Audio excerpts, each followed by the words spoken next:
belga. La tenue, en Catalogne, du référendum d'autodétermination du 1er octobre, était, vu les conditions qui nous ont été imposées par l'État espagnol, une victoire démocratique, a estimé Carles Puigdemont, président entre-temps destitué de la Généralité de Catalogne, lors d'une rencontre avec un journaliste du Soir dont le quotidien se fait l'écho lundi. L'homme politique y revient sur les événements qui ont déclenché une crise politique majeure en Espagne, ainsi que sur l'exil vers la Belgique, alors que Madrid souhaite le voir extradé.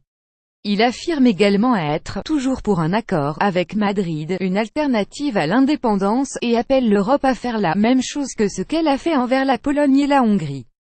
Celui qui considère l'activation par Madrid de l'article 155 qui permet de suspendre le statut d'autonomie d'une région comme un coup d'État, indique qu'il ne sera candidat aux élections du 21 décembre que s'il y a un rassemblement, et uniquement dans l'objectif de bloquer l'article 155 et de contrecarrer le recul démocratique provoqué par l'État espagnol.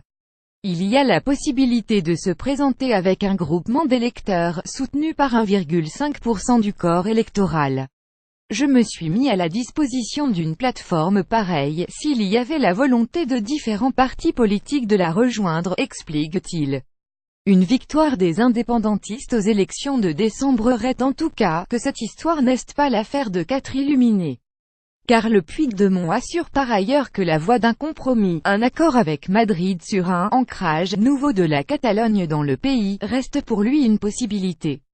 Je suis disposé et j'ai toujours été disposé à accepter la réalité d'une autre relation avec l'Espagne, moi qui ai été indépendantiste toute ma vie, j'ai travaillé, pendant 30 ans à obtenir un autre ancrage de la Catalogne dans l'Espagne, je suis toujours pour un accord, poursuit-il. Mais l'origine de tout cela, c'est l'invalidation en 2010 du statut d'autonomie qui avait été adopté par les parlements catalan et espagnol. Le responsable de la poussée indépendantiste, c'est d'abord le Parti populaire. Quant à l'Europe, qui est apparue si frileuse à condamner la répression organisée par Madrid à la suite du référendum, elle a manqué à ses devoirs, estime Puigdemont. J'attends qu'elle fasse la même chose que ce qu'elle a fait envers la Pologne et la Hongrie. S'il y a des abus démocratiques, ce n'est pas une affaire intérieure. Il saute aux yeux que l'État espagnol n'a pas respecté la Charte des droits fondamentaux.